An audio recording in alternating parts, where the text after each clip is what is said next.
오늘 이 지도자에 대한 이야기를 좀 같이 나누려고 그래요. 이 마리아는 굉장히 지금은 아마 13, 14 많아야 14, 15 정도밖에 되지 않았을 소녀입니다. 정말 어떻게 이렇게 어린 소녀가 이렇게 영적으로 깊은 상태에 와 있는지에 대해서는 우리가 잘 모르겠어요. 근데 이 마리아는 사실은 우리 천주교에서는 굉장히 중요한 분으로 여기죠. 우리 거기에 비해서 개신교에서는 너무 마리아를 홀대하는 경향이 좀 있어요. 근데 마리아가 이 본문에서 얘기하는 것처럼 48절에 보면 이제부터 모든 세대가 나를 행복하다 할 것이다. 이제부터 모든 세대가 나를 행복하다 할 것이다. 이렇게 얘기를 해요. 그러니까 이게 노래를 한 것 이상의 뭔가 통찰력이 있는 거죠. 그때부터 지금까지 오는 모든 세대가 나를 행복한 여자라고 부를 것이다 라고 얘기를 하고 있는 거죠. 그뿐만 아니라 이 마리아는 여기서 보면 자기를 여종이라고 그래요. 주님 앞에서. 근데 겸손히 낮추는 것일 수도 있지만 종이라고 하는 것은 그 주인을 위해서 모든 것을 하는 것입니다. 그러니까 종은 굉장히 어떤 면에서는 좋지 않은 것이라고 볼 수 있지만 주인이 누구냐에 따라 다르죠. 하나님의 종이다 이러면 굉장히 얘기가 달라지는 거죠. 그러니까 본인을 그렇게 생각하고 있는 사람이에요. 근데 이 마리아에게서 이 지도자의 덕목, 지도자의 가능성이 보이는 것이 한 7가지 정도가 제가 본문에서 살펴봤어요. 첫 번째는요, 이 본문 전체에서 나오지만 그리스도인 지도자들은 하나님의 주권 아래에 있는 사람입니다. 하나님의 주권을 무엇보다도 가장 중요하게 여기는 사람이에요. 사실 이 본문을 자세히 보시면 하나님이라고 하는 단어가 맨 앞부분에 등장합니다. 하나님께서 가브리엘을 보내십니다. 그죠? 또 28절에 보면 천사가 말하기를 주님께서 그대와 함께 하신다. 뭐 계속 나와요. 그 다음에 30절에 보면 하나님의 은혜를 입었다. 28절에도 은혜를 입은 자야. 이게 사실은 똑같은 단어는 아니에요. 약간 다른 단어이긴 한데 하나는 동사고 하나는 명사로 표현되어 있는 건데 여기 은혜를 입은 자야. 이 수동태예요. 제가 늘 얘기하지만 왜 자꾸 수동태로 성경이 쓰여지냐면 하나님이 은혜를 주셨다는 것이에요. 그래서 이 본문을 보면 그 뒤에 그는 위대한 분이시고 뭐 그분의 그의 나라는 무궁할 것이고 계속 하나님에 대한 얘기가 강조되고 있어요. 그리고 이 본문에 나오는 마리아와 우리 엘리사벳은 바로 그 하나님의 주권을 완벽하게 받아들이고 있는 주권 아래서 사는 자라고 하는 것이 나타나요.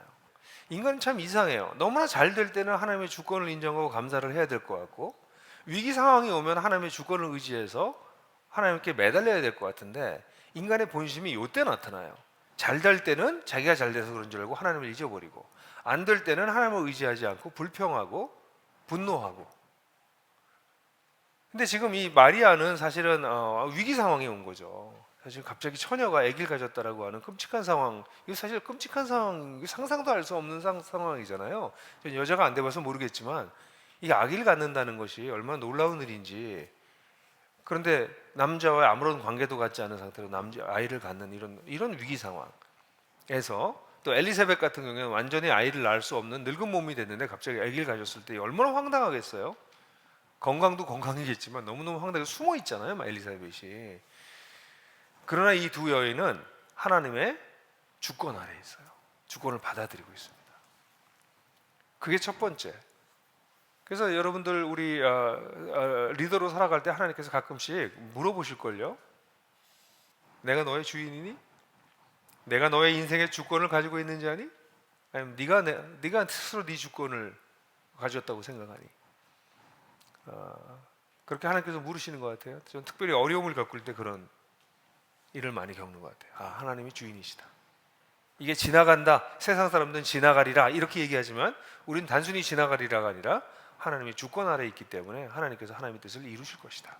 그러니까 세상 사람이 지나가리랑 우리랑 지나가리랑은 절대 같지 않죠. 우리는 하나님의 주권을 믿는 거예요. 이게 첫 번째 주권입니다. 두 번째는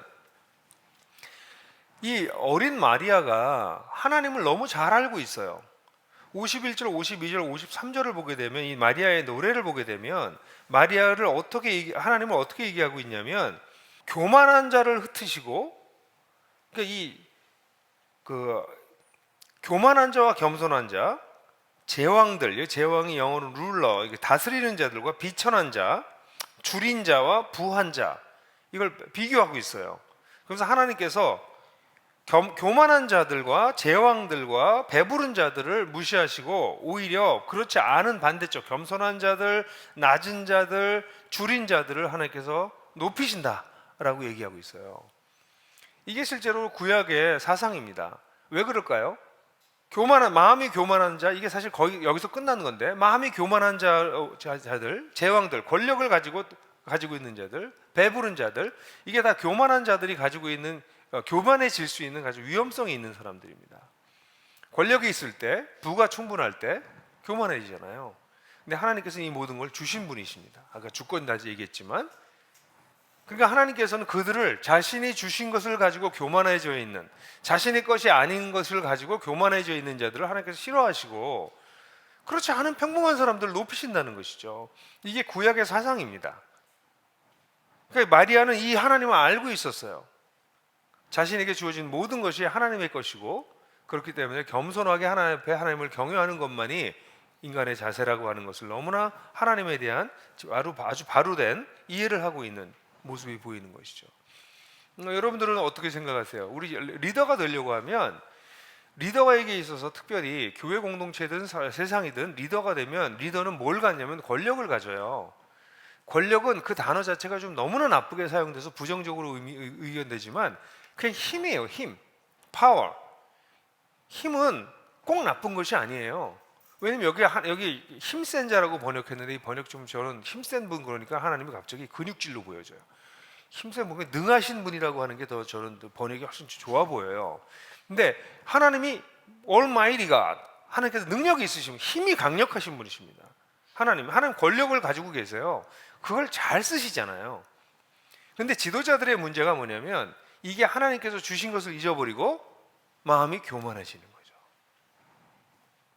그래서 지도자들은 그게 본인이 어느 위치에 있든지, 위치가 올라가면 올라갈수록 권력의 힘이 더 많아지는데 이것을 겸손하게 사용하지 않는 경우가 많아져요. 저는 이런 본문을 볼 때마다가 나이가 들고 제 보니까 제 나이가, 제 인생도 그런 것 같아요. 인간이 가지고 있는 힘이 점점 늘어나서 최고조에 이르렀다가 어느 순간부터 이제 빠져내려가기 시작하더라고요. 건강도 그렇고 부도 그렇고 모든 게 다 그런 것 같아요. 근데 저는 아마 제 인생에 힘을 제일 많이 가지고 있는 정점 근처에 와 있는 것 같아요. 과거보다. 정말 저 같은 사람 조심해야죠.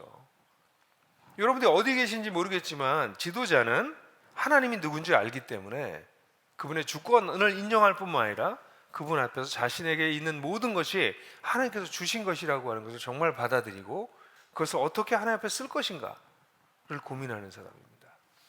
그게 바로 두 번째, 하나님이 어떤 분인지 알기 때문에 자신도 어떤 분인지를 알아, 어떤 존재인지를 알아요. 하나님이 어떤 분인지를 알기 때문에. 그게 실제로 이 본문에 보면 비천함이라는, 여종이 비천하다고 표현해요. 근데 이 비천함이라는 단어는 사회적으로 낮은 차원에 있는 사람을 가르치는 단어로 보여져요.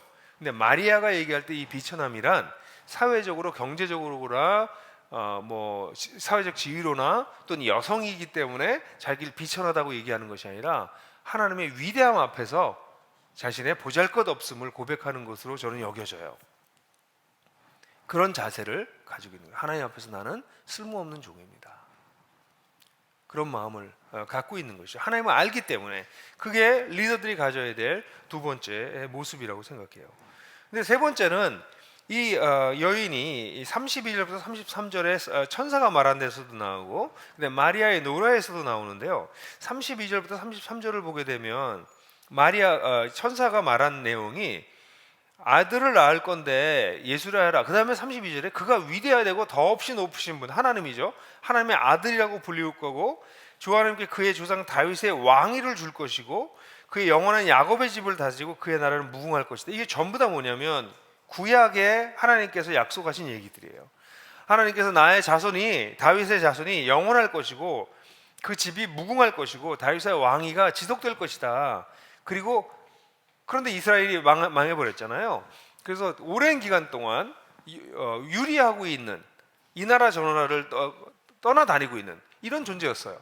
그런 상황이었을 때 이 이야기를 이 이스라엘 사람들은 기억하고 있었는데, 모든 이스라엘이 다 기다린 건 아니에요. 일부 그리스도인들이, 유대인들이 이걸 기다리고 있었죠. 근데 마리아는 이 이야기를 했을 때 그걸 알아들었어요. 천사가 그렇게 얘기해 줬어요. 내가 하나님께서 원래 계획하셨던 계획을 이제 이룰 것이다. 너를 통해서 이룰 것이다 라고 얘기했을 때 이것을 알아들었고, 알아들은 것이 그의 노래에 나타나요. 노래 맨 마지막에 하나님이 이런 분이십니다 라고 얘기하고 54절부터 55절에 보면 그는 자비를 기억하셔서 자기 종 이스라엘을 도우셨습니다. 우리 조상에게 말씀하신 대로 그의 자비는 아브라함과 그 자손에게 영원토록 있을 것입니다. 그래서 하나님의 그 놀라운 계획이 이루어질 것입니다 라는 걸 알고 있는 것이죠. 여러분, 지도자들에게 가장 중요해서 하나님의 원대한 계획, 거대한 계획을 인지하는 것입니다. 하나님은 무슨 일을 하고 계십니까? 하나님께서 하나님 나라를 오게 하시겠다고, 메시아를 통해서 오게 하시겠다고 약속하셨고, 하나님 나라가 실제로 임했고, 그리고 그 하나님 나라가 임하고 난 다음에 확장될 거라고 말씀하셨고, 지금 확장되고 있는 때입니다. 그리고 주님께서 다시 오시겠다고 약속하셨어요. 메시아가 오실 거라고 약속했을 때 이스라엘 백성들이 오랫동안 기다렸어요. 몇백 년을 기다렸습니다. 저는 그게 좀 이해가 안 되는데 오늘 본문을 읽으면서 혹시 그런 건가? 라는 생각이 들었어요. 왜 그렇게 몇백 년 동안 이스라엘이 메시아가, 하나님의 계시도 없는 상태에서 메시아를 기다렸을까? 아, 주님의 다시 오심도 그렇구나. 주님의 다시 오심도 우리가 2000년을 기다렸는데, 그런데 이 이스라엘 사람들은 성령도 없고 성경도 없고 아무것도 없는 상태에서 몇백 년을 기다렸었지만 우리는 성경도 있고 성령님도 계신 상태에서 2000년을 기다리고 있는 거죠. 그것도 하나님이 일하는 것을 보고 있으면서. 여러분, 우리는 어디에 있어요? 그 거대한 계획 속에 있습니다. 주님이 다시 오실 것을 우리는 정말 믿고 있습니다. 지도자는 누굽니까? 하나님 나라가 시작돼서 하나님 나라가 완성될 것이고, 완성되는 동안 기간이 굉장히 오랫동안 기다리겠지만 하나님께서 우리와 함께 하시면서 그분의 일을 약속대로 이행해 나가고 계시다라고 하는 것을 믿는, 그 거대한 계획을 믿는 자들이 지도자예요. 우린 대단한 사람들입니다. 그런데 더 중요한 거는 이렇게 거대한 일을 하고 계시는 하나님의 그 역사 속에 메타 디스코스라고도, 메타 내러티브라고도 하고, 거대 담론 속에 세상에서 가장 큰 스토리예요. 요즘 거대 담론을 싫어하지만 창조부터 세상 종말까지를 얘기하는 세상에서 가장 큰 스토리가 하나님의 이야기입니다. 그 가장 큰 스토리 속에 나라고 하는 존재, 정말 비천하잖아요. 네 번째가 바로 뭐냐면 그 속에서 하나님께서 나를 통해서 일하실 것에 동의하는 자입니다. 그래서 여기 38절 같은 경우에 보면 38절 뭐 여러 군데 나타나죠.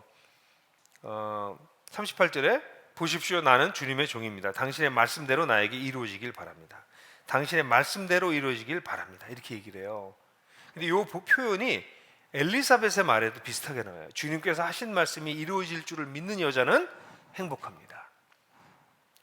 45절에. 이건 의도적인 표현입니다. 하나님께서 하신 말씀이 우리에게 이루어진다는 거예요. 그러니까 이 거대한 스토리를 이끌어 가시는 하나님께서 나같이 마이크로 스토리, 난 정말 좁쌀만한 내 얘기인데, 내 인생인데 그 인생을 통해서 일하실 것을 정말 믿는다는 거죠. 그게 지도자입니다. 그래서 48절에 여종의 비천함을 돌아보셨다, 여종의 비천함을 돌아보셨다 얘기하는 것이, 이렇게 사실은 하나님의 거대한 역사 속에서 우리가 정말 비천한 존재라는 거죠. 너무나 조그만 존재라는 거죠. 이 여인을 한번 생각해 보세요. 이스라엘이라고 하는 식민지 국가의 여성입니다. 사회적 신분은 높지 않았던 것 같아요. 경제적 수준도 좋지 않았겠죠. 거기다가 열몇 살짜리 10대 중반밖에 되지 않은 여성입니다. 세상에서 가장 작은 존재라고 얘기할 수 있는 존재예요. 근데 하나님은 놀랍게도 그 사람에게 찾아가십니다. 정말 보잘것없어 보이는, 세상에 누구도 관심을 갖지 않을 만한 사람에게 찾아가세요. 그리고 그를 통해서 일하시겠다고 말씀하십니다. 지도자는 바로 그런 사람들입니다. 많은 사람들이요, 자기가 지도자가 못 된다고 얘기를 해요. 왜냐하면 자기는 재력도 없고 경제력도 없고 지식도 부족하고 뭐도 없어서 될 수가 없다고 얘기를 해요. 많은 사람들이. 그래서 하나님께서 부르시는 부르심에 반응하지 않습니다. 마리아가, 하나님, 저는 비천한 자입니다. 전 여자예요. 저는 지금 시집도 못 가, 시집 가려고 지금 준비하고 10대 중반의 여자예요. 전 가난한 애예요. 저희 집안이 마리아의 가문에 대한 얘기가 없어요, 성경에. 요셉의 가문에 대한 얘기는 있지만, 그러니까 난 가문도 없는 사람이에요. 난 아무것도 아닌 존재예요. 난 nothing 이에요 라고 얘기할 수 있는 이유를 충분히 가지고 있는 게 마리아였어요. 근데 마리아는 뭐라고 얘기하냐면, 주님께서 하신 말씀이 나에게 이루어질 것을 믿습니다. 주님의 뜻대로 될 줄로 믿습니다 라고 얘기를 하고 있는 거죠. 저는 오늘날 이 메시지가 우리 그리스도인들에게 얼마나 소중한 메시지인지 몰라요. 세상에서 얘기하는 지도자와 성경에서 얘기하는 지도자는 이렇게 다릅니다. 세상의 지도자는 모든 것을 갖춰야 된다고 얘기하고 있는데, 성경의 지도자는 세상에서 이야기하는 어떤 것을 갖추고 있지 않아도 하나님께서 이루실 일을 정말 믿는 자라면 그가 지도자가 될 수 있다. 대대히 기억할 만한, 행복하다고 여길 만한 사람이 될 수 있다라고 얘기하는 본문이 바로 이 본문이에요. 정말 미천한 작은 여인에게 찾아오셔서 일하시는 하나님이신 거죠. 그러니까 하나님께서 나를 통해서 일하시려고 하는 것에 대해서 내가 아무리 작아도, 내가 아무리 별 볼 일 없어도 so what? 당신이 작은 거랑 하나님께서 일하신 거랑 무슨 상관이 있냐고요. 수많은 지도자들은, 수많은 사람들은 다른 사람이 나를 어떻게 평가하는지, 내가 어떻게 나를 평가하는지 여기에 너무 많이 관심들이 많아요. 근데 하나님은 내가 너를 통해서 일하겠다라고 말씀하시는 거죠. 그걸 들을 수 있는 사람들이 지도자인 것입니다. 그 다음에 근데 또 이 마리아가 정말 위대한 지도자가 될 수 있는 이유는 31절에 뭐라고 나와요? 내가 남자를 모르는데 어떻게 아이를 낳겠습니까? 이렇게 얘기를 해요. 네가 잉태해서 아들을 낳을 거다, 하나님께서 그렇게 말씀하시거든요. 난 남자와 아직 난 약혼한 상태고 아직 나는 남자를 모른다. 이게 모른다, 알지 못한다. 이 표현은 그 완곡어법이에요. 성적인 관계를 가진 적이 없습니다. 이렇게 얘기를 하는 완곡어법인데, 아니 이런 일이 어떻게 일어날 수 있어요? 그것도 처녀가. 다섯 번째는요, 하나님께서 일하시는 방법, 이해할 수 없는 방법에 동의하는 겁니다. 하나님께서 우리 가운데 일하실 때 때때로 이해할 수가 없습니다. 왜 이렇게 하시는지, 왜 이런 걸 허락하시는지. 마리아가 하나님 다 좋은데요, 그건 아니잖아요. 아니 이 어린 제가 어떻게, 결혼도 안 했는데 지금 약혼 중인데 아이를 가져요. 이건 수치스러운 일이잖아요. 이건 돌맞아 죽을 일이에요. 아니 무슨 일을 하시는데 이런 식으로 일을 하세요? 이렇게 얘기하지 않았을까요? 실제로 너무나 많은 그리스도인들이, 그리스도인 지도자들이 자기가 이해할 수 없는 하나님의 인도를 받고 어떤 허락하는 상황 속에서 이런 얘기를 해요. 아니 도대체 어떻게 일을 이렇게 하세요? 하나님 어떻게, 당신이 어떻게 이렇게, 아니 근데 열 몇 살 먹은 마리아가 아이를 가졌다라고 하는 이런 방법보다 더 끔찍한 방법을 여러분들 당해보신 적이 있으세요? 이건 사실은 한 여자로서 끔찍한 일입니다. 근데 하나님께서 그렇게 이해할 수 없는 방법으로 일하는 것에 대해서 이 여인은 뭐 하고 있어요? 동의하고 있어요. 사가랴하고 이 위에 나왔던 사가랴는 내가 이것을 어떻게 알 수 있습니까? 이렇게 물어봐요. 그랬다가 벙어리가 되잖아요. 근데 이 여인은 뭐라고, 어떻게 이 일이 일어날 수 있습니까? 이렇게 얘기를 해요. 이 표현이 약간 차이가 있는데 사가랴는 여전히 자기 중심적이에요.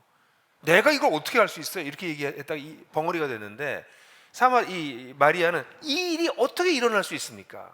그러니까 자기와 관련 없이 하나님께서 하려고 하는 이 일이 어떻게, 약간 뉘앙스의 차이가 있다고 느껴져요, 저는.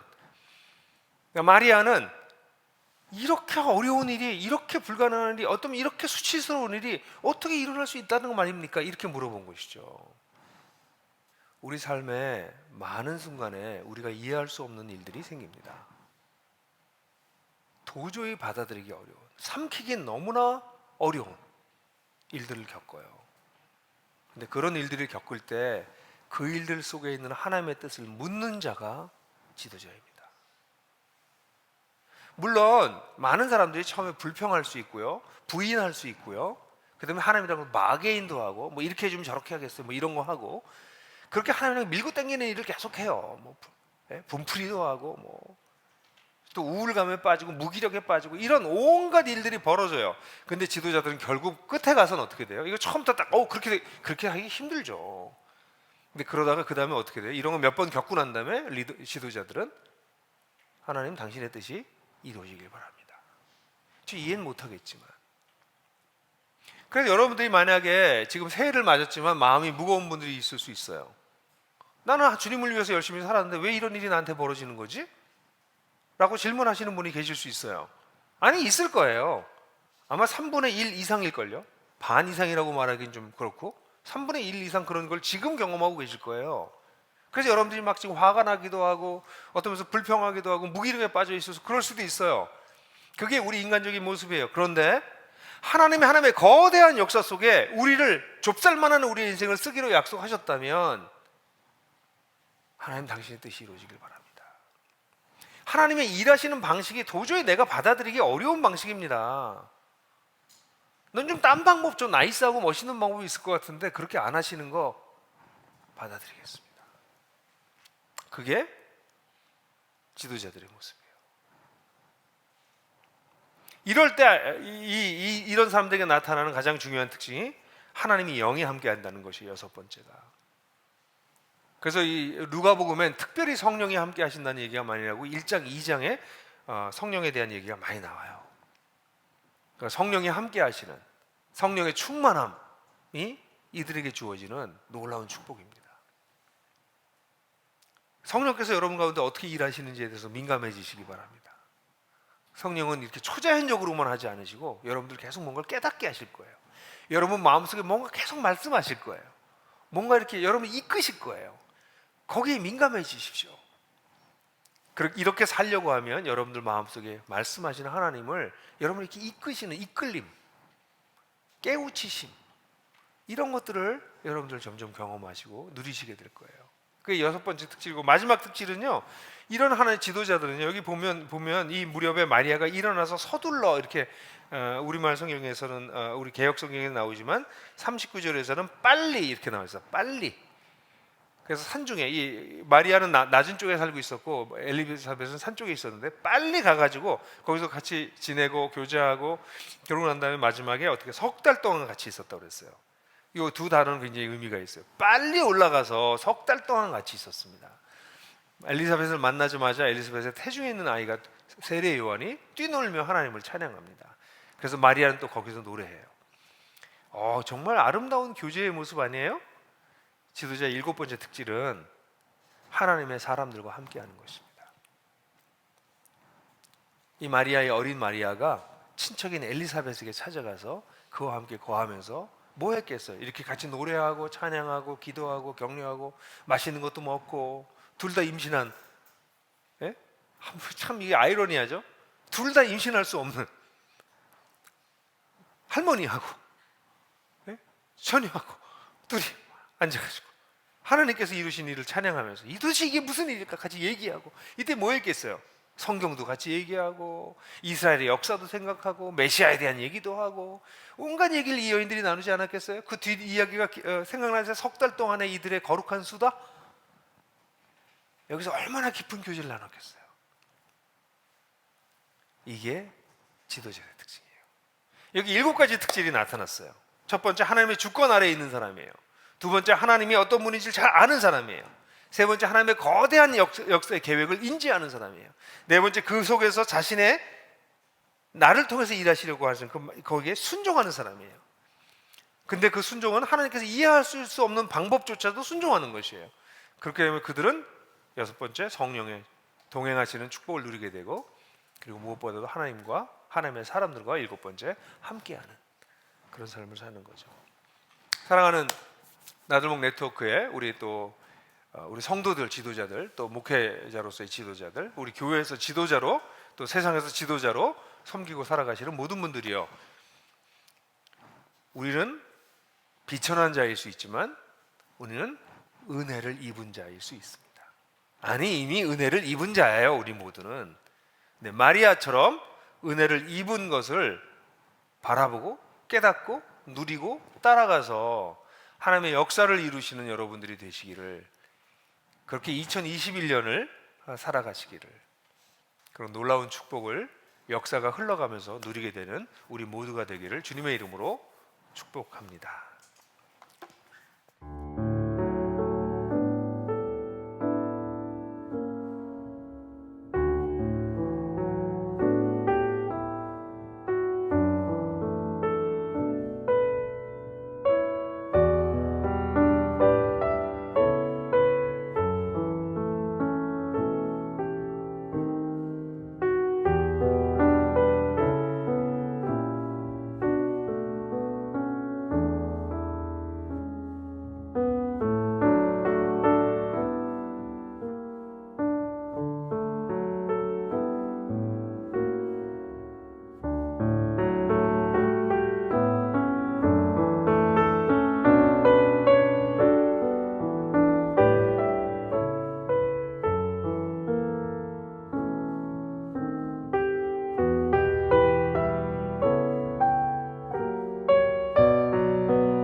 영상이 도움이 되셨다면 지금 다른 분들과 공유해 보세요. 그리고 하나복 채널을 구독하시면 저희가 새로운 영상을 계속 업데이트하는데 그것을 먼저 만나보실 수 있습니다.